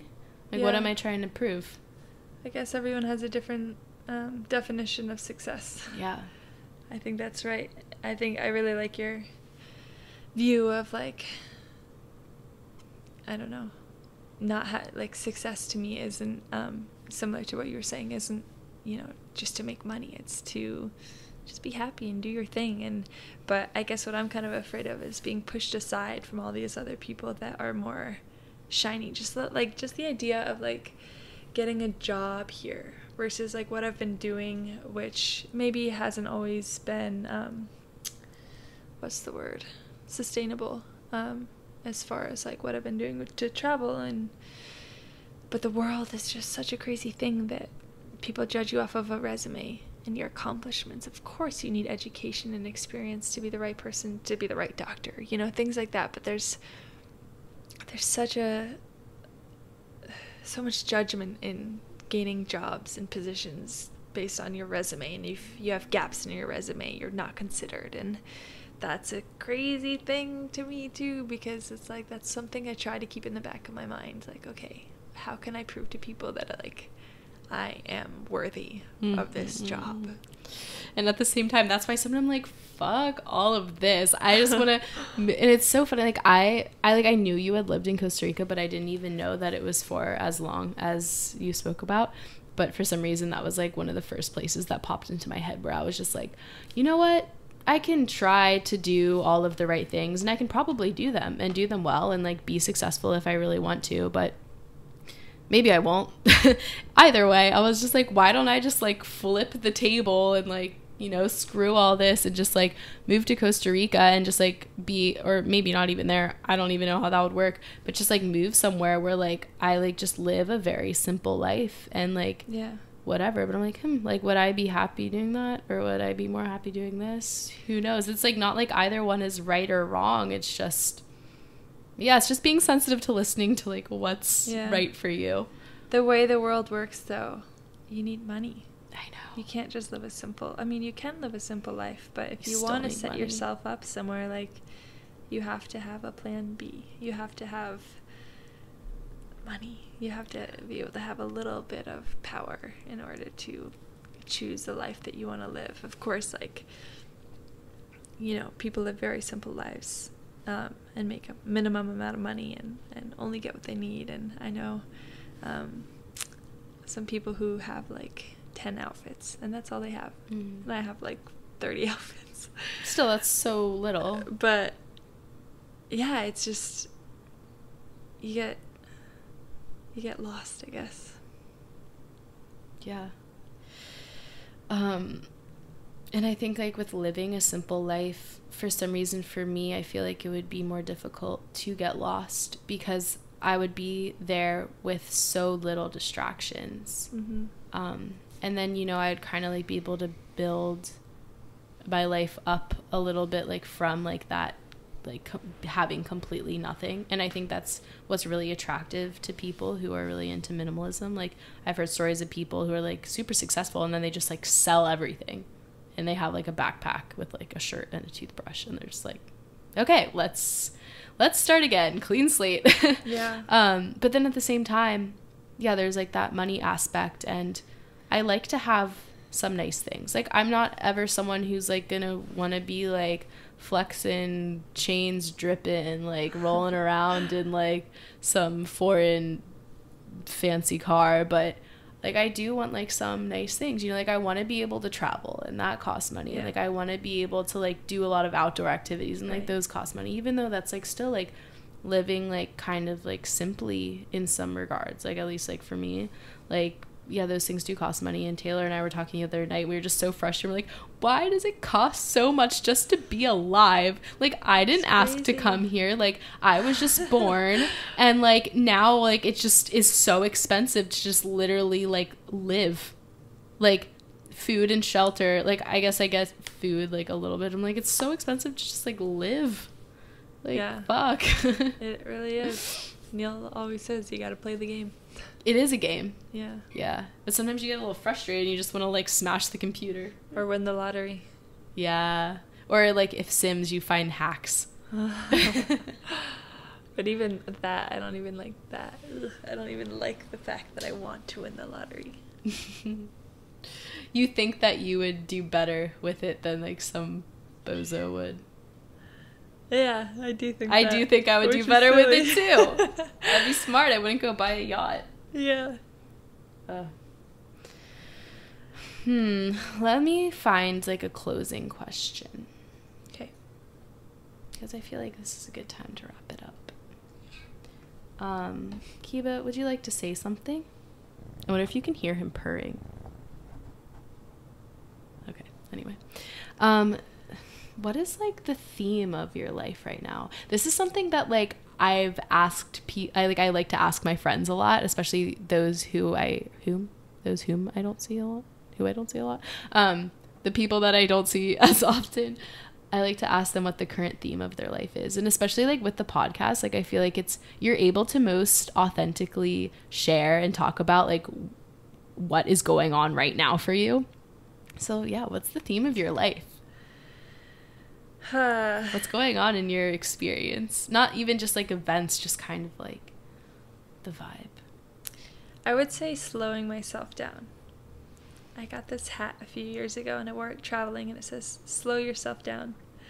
And I thought I was by becoming present, and I was in some ways, but I was also traveling and not being grounded, and I was doing fun things and living and being crazy and surfing scary waves and going on hikes in the jungle in Thailand and being afraid of tigers, and I was like doing fun, exciting stuff, but I wasn't actually slowing myself down. And I feel like if anything I've learned from San Diego so far, it's been slow yourself the F down, because I've been, like I said, I've been hurt so much. I had a back injury that I'm still healing from. It's been like 8-9 months now, and it was like debilitating at times. I had to quit my jobs, and I was just like on the couch and icing it all the time, and I had to sit with myself, and I had to kind of think of, okay, we're gonna be still for a while. We're gonna be still. How can I grow up? Because I'm not going anywhere right now. I need to grow in some direction. And so I've thought a lot about my life and what direction I'd like to move in, and I still don't really know, but at least I'm sitting with myself and I'm being compassionate. At least I'm trying as hard as I can to be compassionate and forgiving, and allowing myself to not know, and just getting my feet wet with some picking up where I left off. You know, I'm studying next spring semester, so I'm just dabbling in, getting my feet wet there, and seeing if I like it, and just kind of letting go of the control that I felt like I've had to have for so long. And yeah, I guess just being okay with where I'm at, because it's hard to do. It's really hard to do, but being forgiving and loving and patient with myself and my growth, and, you know, being grateful and counting my blessings and noticing my success and my accomplishments, my growth so far, and what I've learned and what I've done just in this short period of time where I felt like I haven't done anything because I've been hurt and miserable here in San Diego. That's where I'm at. Yay. No, that's so awesome. That's so funny. That's been my theme as well. Oh, my cat's back and moving. He was like a little sleepy boy next to me for a little bit. Yeah, slowing down, and that's something that I always come back to, always, because as you were saying, like, you can be hiking through the jungle on the lookout for tigers, but you could, even if like your body's moving fast, like, you can still be slow. And for me, like, slowing down isn't necessarily what I'm doing, it's my mindset throughout it. So for me, slowing down, it's that presence and being sensitive to all the little details of life and my experience. And, you know, like, the days feel long and there's no rush to get anywhere. Like, especially when we're talking about, again, this is a very Western, like, thing that's pushed, but, you know, your purpose is, it seems like it's like one thing, you find it and then you're golden, baby. But like, show me someone who's ever done that, because I've never heard of that. You know, your purpose is something that's constantly evolving and constantly moving. And even if you're sitting here right now today and thinking, ugh, I just don't know what my purpose is, like, even you look back over these past couple months that, like, and me too, looking back over these past couple months, or really year in San Diego, I mean, like, oh, like, I was on my purpose this entire time. And you're always gonna be on your purpose. Sometimes it just feels like you're not. Yeah, definitely. You're distracted. Mm-hmm. When you're not slowing down, then you feel like you're not on your purpose. I feel like when I'm slowing down, I'm communicating with the universe. I'm listening. I'm trying to stay open and, like, allowing things to come to me, but I'm also putting in the work. I'm taking some of those first steps. I'm not just sitting around being miserable, or, you know, feeling sorry for myself like I did for a majority of this year. But even that was, like, part of the journey, part of the purpose. Yeah, I had to experience that, and I had to have those hard days to just, like, keep reminding me to sit and wait and let things come to me. Just putting in a little effort, but also being open and listening to what's coming. Patience. I can get so impatient, but I'm like, the only thing I can do is be patient. And I'm like, what am I waiting for? I don't know. Where do we have to be right now? I don't know. Well, it was so great having you on today. I remember when I first told Kärin that I was making a podcast, I was like, so you're going to be on it, right? And she was like, no. And here you are. I was nervous. But dude, that, like, didn't it just kind of feel like we were just talking? Yeah. Yeah, just an extent, like, because when we're talking, like, we talk like this normally, so this was just an extended conversation. Real us. Yeah. Yeah, guys. There's no faking happening over here. This is us raw. All right. Well, I'm honestly, whenever I end these podcasts, I'm like honestly like a little bit tired because like we've just been talking for so long. But then like just like getting all of these like great like ideas and thoughts out here, it just like it always leaves me feeling like really inspired. So, you know, like after this, I'm gonna go get in the ocean because I have not been there today, and the sun's about to set, so I gotta get in there before it's dark. Maybe go on a little run. No promises. Yeah, but guys, let me just close out here. Send me your questions and feedback, and we'll answer them on the show. And it'd help me get this show out to more ears if it is the will of our Lord and Savior. If you all subscribe and leave a review on Apple Podcasts, on Spotify. We're also on YouTube. I've been really slacking on getting the YouTube videos up, but they will be on there. Little kitty. Yeah, I held him up at some point. What did he do? He's climbing the back of my chair. Oh, great. Better than my leg. Count your blessings. So yeah, what else are we on? We're on Google Podcasts. Apparently now Amazon has podcasts, so we're on that too. Yeah, so if you want to support me, if you're feeling called, it's no pressure. I'm just doing this for fun. And, you know, if one person hears this podcast and, like, it sets them in a good direction or helps them on their path in some way at all, even if that's, like, deterring them away from me, like, so be it. I serve my purpose, even though my ego wants to be like, no, like, let's get a sponsor. Anyway, guys, you can support me on Patreon if you want. You can send me a DM to like give me your feedback. If you leave a review, and tell me you left a review, I'll send you a sticker. I have got art on my Instagram.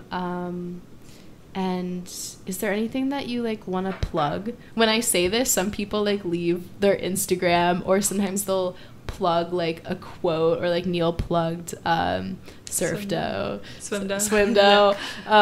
So do you have any plugs? Oh gosh. Not really. I mean, I guess I can suggest that people try to do something good to themselves once a day, just one thing, consciously. That can be a small ripple that turns into a wave. Yeah. I think that's I love that little visual. I love water visuals. Like whenever I'm like thinking about life, like it almost always has to do with water in some way, because water is just like this crazy thing. Oh, I keep hitting the microphone. Yeah, sweet. Well, I'll plug some things that are on social media, as we've been talking about Instagram this whole time. Yeah, but This Human Thing is on Instagram, at This Human Thing. So you can check it out there. If you're not on the gram and you're on the Facebook, it's also on the Facebook at This Human Thing. Yeah, guys, whatever you are doing out there, only you know your path. So just listen to it. And it's going to be messy, probably.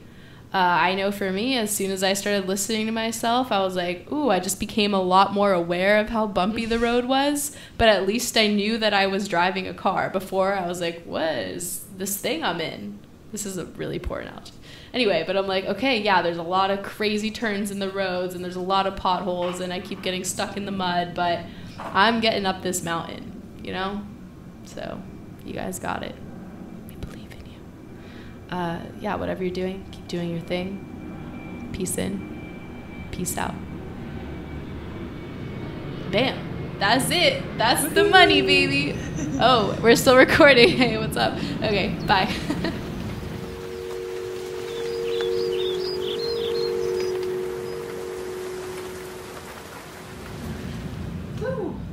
Oh, I love taking these things off and my little ears can breathe. Little guys.